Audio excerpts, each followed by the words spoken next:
नमस्कार, बहुत स्वागत है आप सभी का। मैं हूं आपके साथ लोकेंद्र त्यागी। बुलेटिन की शुरुआत एक बड़ी खबर के साथ करेंगे और खबर यह है कि कश्मीर में छत्तीसगढ़ के 65 लोगों के फंसे होने की खबर मिल रही है। सभी को श्रीनगर के होटल में ठहराया गया है। बड़ी खबर इस वक्त आपको बता रहे हैं। सभी फंसे पर्यटक भिलाई और रायपुर के हैं। सीएम साय ने कश्मीर में फंसे लोगों से बातचीत की है। साय सरकार लगातार पर्यटकों के संपर्क में है, तो काफी लोग जो हैं वहां पर गए हुए थे और अभी तक जो खबर सामने आई है, रायपुर और बिलासपुर के एक व्यक्ति की वहां पर इस हमले में जान भी गई है। सभी को श्रीनगर के होटल में ठहराया गया है। सभी फंसे पर्यटक भिलाई और रायपुर के हैं। सीएम साय ने कश्मीर में फंसे लोगों से बातचीत भी की है। साय सरकार लगातार पर्यटकों के संपर्क में है।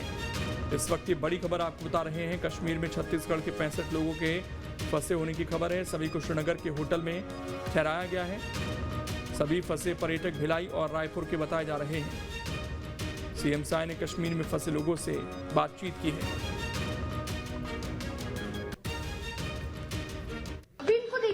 नमस्कार, हम यहाँ छत्तीसगढ़ से 65 पर्यटक फंसे हुए हैं। यहाँ पे ये हमारे पर्यटक हैं। हम कल पहलगांव गए थे। 10 किलोमीटर पहले हमें रोक दिया गया। वहाँ हमें पता चला कि यहाँ पे टेररिस्ट हमला हुआ है, जिसके कारण हमें आगे नहीं जाने दिया गया। वहाँ से हमें श्रीनगर वापस भेजा गया। यहाँ हम एक होटल में रुके हुए हैं और आज कश्मीर बंद है, रास्ता बंद है, इसलिए हम यहाँ फंसे हुए हैं। हम यहाँ से निकल नहीं पा रहे हैं। ये हमारे सारे लिस्ट है, जिसमें हम छत्तीसगढ़ से रायपुर और भिलाई मिला के 65 लोग 65 लोग हैं यहाँ पे। तो 65 लोग हैं जिनकी जानकारी मिली है, जो वहाँ पर फंसे हुए हैं बुरी तरीके से, और अभी तो वो सुरक्षित हैं, लेकिन जल्द से जल्द अपने घर वापस आना चाहते हैं। जिस तरह का माहौल है वहाँ पर, जाहिर तौर पर अभी कोई रुकना नहीं चाहता है। सीएम साय ने कश्मीर में फंसे लोगों से बातचीत की है। साय सरकार लगातार पर्यटकों के संपर्क में है और जल्द से जल्द उनको सुरक्षित लाया जाए। इसीलिए हमने देखा कि कुछ फ्लाइट्स जो हैं वो भी बढ़ाई गई थी, ताकि लोग जल्द से जल्द जो हैं वापस आ सकें। और अभी भी वहाँ पर उन 4 आतंकियों की खोज लगातार जारी है जिन्होंने इस घटना को अंजाम दिया। तो काफ़ी सेंसिटिव इलाका है इस वक्त और सुरक्षा बल बड़ी संख्या में मुस्तैद हैं वहाँ पर।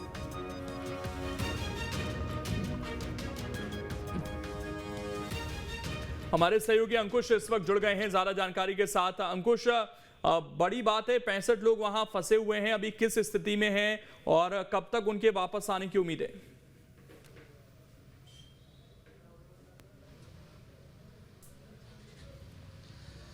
देखिए, पहलगांव का जो आतंकी हमला हुआ है, उस आतंकी हमले में 26 से 27 लोगों के मारे जाने की खबर है और उसमें छत्तीसगढ़ के राजधानी रायपुर के जो एक व्यापारी हैं दिनेश, वो उनकी हत्या की गई है और उनकी हत्या करने के बाद केंद्रीय गृह मंत्री अमित शाह ने उनके परिवार वालों से मुलाकात की है, ऐसी भी खबर है।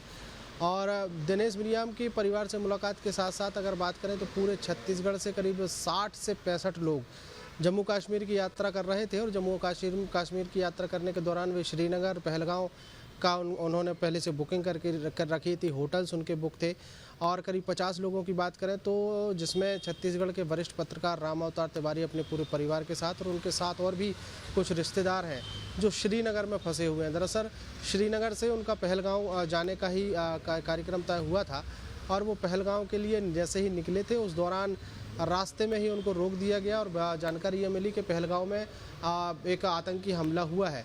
हालांकि कोशिश ये थी उनकी कि कुछ देर रुककर पहलगांव की तरफ रुख किया जाए, लेकिन जैसे जैसे खबरें जो है वहाँ स्पष्ट होती गई, जैसे जैसे पता चला कि ज़्यादातर लोगों की वहाँ पर हत्या की गई है आतंकियों के द्वारा, उसके बाद उन्होंने पहलगांव जाने का कार्यक्रम उनका कैंसिल किया गया और उनको वापस श्रीनगर ला दिया गया और श्रीनगर में एक निजी होटल में उनको सबको ठहराया गया है। अच्छी चीज़ ये है कि छत्तीसगढ़ के जो 50 से 60 लोग जो फंसे हुए हैं वो पूरी तरीके से सुरक्षित हैं। बस उनको बाहर निकलने में परेशानी इस बात की हो रही है कि जो पूरे श्रीनगर के आसपास के इलाके में तनावपूर्ण माहौल है और वहाँ के जो स्थानीय लोग हैं उन्होंने भी बंद का आह्वान किया है। आतंकी घटना का विरोध वहाँ पर दर्ज कराया जा रहा है तो माहौल जब तक शांत नहीं हो जाता तब तक सुरक्षा एजेंसियों ने और स्थानीय पुलिस अधिकारी और प्रशासनिक अधिकारियों ने भी उनसे अपील की है कि आप लोग जब तक स्थिति तनावपूर्ण बनी हुई है तब तक यहीं रुकिए, और जब स्थिति थोड़ी सी ठीक होगी, रास्ते खुलेंगे, जब रास्तों पर आवागमन शुरू होगा तो आपको यहाँ से वापस भेज दिया जाएगा। अभी कुछ ही देर पहले जो छत्तीसगढ़ के वरिष्ठ पत्रकार हैं राम अवतार तिवारी, उनसे मेरी बातचीत हुई तो उनसे जब हालचाल पूछा तो हालचाल उन्होंने ठीक बताया है। परिवार के साथ अभी वो सुरक्षित है। बस थोड़ा सा कि चूँकि वो छत्तीसगढ़ के रहने वाले हैं और छत्तीसगढ़ और जम्मू कश्मीर में बहुत अंतर है, और पहली बार वो प्राकृतिक आनंद लेने के लिए, प्राकृतिक नज़ारे को देखने के लिए अपने परिवार के साथ वहाँ पर जाने की तैयारी में थे। लेकिन जैसे ही पता चला कि वहाँ पर आतंकी घटना हुई है, आतंकियों ने जो वहाँ के सैलानियों को अपना निशाना बनाया है, तो उसके बाद थोड़ा सा डरे सहमे हुए हैं।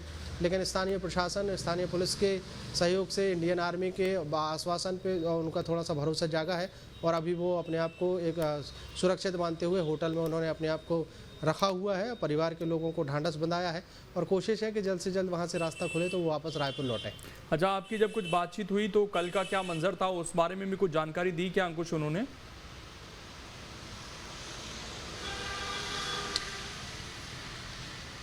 देखिए, बिल्कुल पूरी जानकारी उन्होंने दी है, लेकिन जब अगर हम राम अवतार तिवारी की या उनके परिवार की बात करें तो वो सड़क मार्ग से पहलगांव की तरफ श्रीनगर से निकले हुए थे। श्रीनगर से कुछ ही देर चलने के बाद उनको अचानक से रास्ते में रोक दिया गया। रोकने का कारण जब उन्होंने पता किया तो पता चला कि पहलगांव में एक आतंकी हमला हुआ और आतंकी हमले में बहुत सारे लोग जो है मारे गए हैं।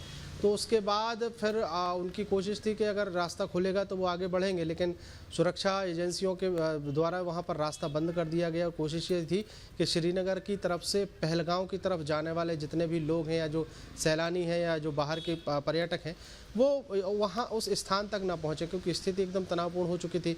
अब मैंने जब उनसे कुछ सवालात किए तो सबसे पहले मैंने उनका हालचाल पूछने की कोशिश की, उनके परिवार का हालचाल पूछने की कोशिश की, तो उन्होंने अपने आप को ठीक बताया, दुरुस्त बताया, और ये भी कहा कि अभी वो सुरक्षित है, बस थोड़ा सा स्थिति तनावपूर्ण है इसलिए उनको बाहर नहीं जाने दिया जा रहा है, होटल में ही रुके हैं और होटल की ही लॉन में सभी लोग इकट्ठे होकर एक दूसरे का हालचाल जान रहे हैं। उसका एक वीडियो फुटेज जो है वो भी मैंने उनसे मांगा था, तो वीडियो फुटेज भी उन्होंने मोबाइल से उपलब्ध कराया, और मोबाइल से भी एक मैंने प्रतिक्रिया जानने की कोशिश की थी कि वो वहाँ के हालात पर अपना वर्तमान में क्या स्थिति है, वर्तमान में बाकी लोगों की क्या स्थिति है, वो भी मैंने जानने की कोशिश की थी, तो वो भी उन्होंने प्रतिक्रिया बनाकर भेजी है। फिलहाल सबसे पहली कोशिश ये है कि जब रास्ते खुले, हालात जब हालात जो थोड़ा से सुधरे, उसके बाद वो वहाँ से सीधे वापस आने की बात उन्होंने कही है। एक चीज़ और यहाँ पर अंकुश की कल कुछ फ्लाइट्स बढ़ाई गई थी, तो उसको लेकर क्या अभी अपडेट हैं? क्या वहाँ से वापसी जो लोग करना चाहते हैं आसानी से उन्हें उपलब्ध हो पा रही हैं चीज़ें, या सरकार अपने स्तर पर उनको वहाँ से निकालने की कुछ कोशिश कर रही है?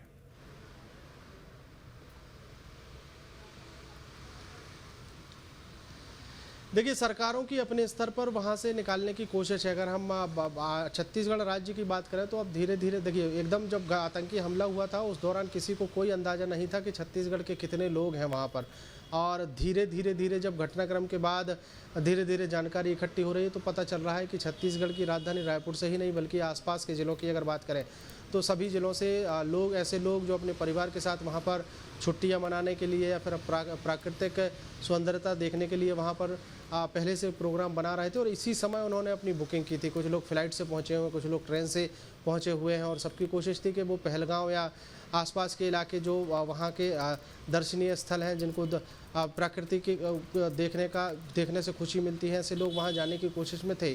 सभी लोग ने अपनी अपनी प्लानिंग के हिसाब से बुकिंग की थी और सभी लोग वहाँ पर पहुँचे हुए थे। लेकिन श्रीनगर जो लोग पहलगांव पहुँच गए थे वो तो वहाँ पर फंस गए, लेकिन जो लोग श्रीनगर पहुँचे, श्रीनगर से फिर बाय रोड या अन्य साधन के माध्यम से वो पहलगांव जाने की प्लानिंग कर रहे थे, उनकी प्लानिंग बिल्कुल ठीक वैसे ही चल रही थी जैसे उन्होंने की थी। लेकिन अचानक से जैसे ही आतंकी हमला हुआ तो सारी प्लानिंग जो है वो रुक इसलिए गई क्योंकि रास्ते बंद कर दिए गए, और हालात जो है तनावपूर्ण होने के कारण लोग, जो बाहर के लोग थे, उनके होटल जो संचालक हैं उन्होंने भी इस बात से और ये बात कहकर उनको रोक दिया कि बाहर के हालात ठीक नहीं हैं, आप लोग जब तक हालात काबू में नहीं आते तब तक होटल में ही रुकिए।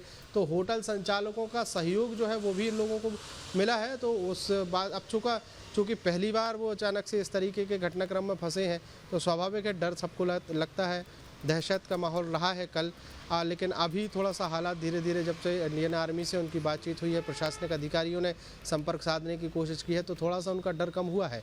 छत्तीसगढ़ के बाकी जितने भी 60 से 65 लोग हैं, उनसे छत्तीसगढ़ के गृह मंत्री और डिप्टी सीएम विजय शर्मा ने संपर्क किया है। उनसे संपर्क करने के साथ साथ बातचीत करके आश्वासन दिया है कि छत्तीसगढ़ सरकार की तरफ से तुरंत उनको मदद पहुंचाई जाएगी, और अगर वहां से स्पेशल फ़्लाइट भेजकर या तत्काल प्रभाव से फ़्लाइट के माध्यम से अगर उनको रायपुर लाना पड़े तो उनको भी लाया जाएगा। कुल मिलाकर हर संभव मदद करने की आश्वासन जो है छत्तीसगढ़ सरकार की तरफ से दिया गया है। मुख्यमंत्री विष्णुदेव साय की बात करें तो वो भी सुबह से लगातार एक्टिव रहे हैं, और खासकर जब रायपुर के जो कारोबारी हैं दिनेश मरानिया, उनकी भी हत्या की खबर पर उन्होंने दुख जताया है। उस पूरी आतंकी घटना की निंदा उन्होंने की है।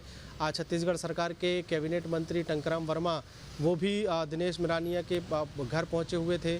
घर में, अब चूँकि घर में उनके कोई नहीं था, बाकी जो रिश्तेदार अब धीरे धीरे इकट्ठे हो रहे हैं उनसे बातचीत की है। बातचीत करने के साथ साथ आश्वासन दिया है, और एक महत्वपूर्ण बात उन्होंने ये कही है कि छत्तीसगढ़ के जो जिनकी हत्या हुई है दिनेश मरानिया की, उनको राजकीय सम्मान के साथ उनका अंतिम संस्कार कराया जाएगा। स्थानीय प्रशासन को श्रीनगर, जम्मू कश्मीर के प्रशासन से लगातार संपर्क में रहकर अपने क्षेत्र के लोगों को जल्दी से जल्दी वहाँ से निकालने के प्रयास जो है वो सरकार की तरफ से किया जा रहा है। और सरकारी तौर पर मुख्यमंत्री ने भी तमाम अधिकारियों को निर्देश दिया है, और एक निर्देश ये भी जारी किया है कि अपने अपने ज़िलों में जितने भी छत्तीसगढ़ के ज़िले हैं, सभी ज़िलों के प्रशासन से जानकारी मांगी गई है कि आपके क्षेत्र में कौन कौन उस इलाके में पहुंचा हुआ है, कौन श्रीनगर गया है, कौन जम्मू कश्मीर के दौरे पर है। उनकी एक सूची बनाएं। सूची बनाने के साथ साथ उनसे संपर्क करें। संपर्क करने के बाद उनके हालचाल जानें, और जो संभव मदद सरकारी तौर पर दी जा सकती है वो संभव मदद दी जाए। वापस आने में अगर कोई परेशानी हो रही तो फ़्लाइट के माध्यम से, अन्य माध्यम से जैसे भी उनको वापस लाया जा सकता है वापस लाया जाए। तो तमाम कोशिशें जो हैं वो सरकारी तौर पर भी की जा रही हैं, और जो लोग वहाँ पर गए हुए हैं वो भी अपनी कोशिश में जुटे हुए हैं कि वो कैसे भी करके उस इलाके से वापस निकलें। कोई बहुत सारे लोग ऐसे हैं जो श्रीनगर से सीधे कटरा जाने की कोशिश में है कि कटरा से उनको सीधा ट्रेन मिल जाएगी तो वो जम्मू कश्मीर से वापस दिल्ली की तरफ आ जाएंगे, तो वहाँ से वो सीधे ट्रेन के माध्यम से या हवाई यात्रा के माध्यम से वापस आ सकते हैं। सब अपनी कोशिशों में जुटे हुए हैं, और पहली कोशिश ये है कि सब लोग सुरक्षित रहें, और जो जहाँ ठहरा है उनको वहीं ठहरा के। अच्छा, एक चीज़ और अंकुश, क्या कोई बातचीत हो पाई है कि जैसे संख्या अलग अलग आई है वहाँ पर टूरिस्ट की, तो अभी टूरिस्ट को लेकर, क्योंकि हमने देखा नहीं था कश्मीर में इस तरह के हमले, ये बहुत बड़ा हमला हुआ है, तो टूरिस्ट को वहाँ पर अब सुरक्षा दी जाए। जैसे छत्तीसगढ़ के आप 65 लोग बता रहे हैं जहाँ वो ठहरे हुए हैं, उसके आसपास कुछ सुरक्षा भी अब उनको प्रदान की गई है।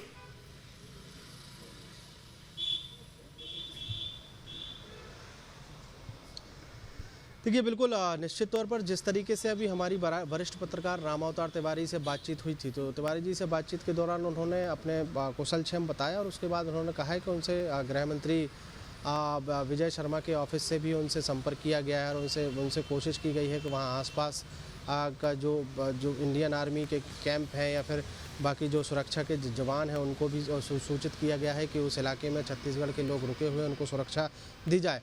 तो श्रीनगर में वैसे हालात नहीं है। जहां पर जिस होटल में छत्तीसगढ़ के लोग ठहरे हुए हैं वहां पर एकदम से हालात बेकाबू नहीं है। हालात वहां पर ठीक है।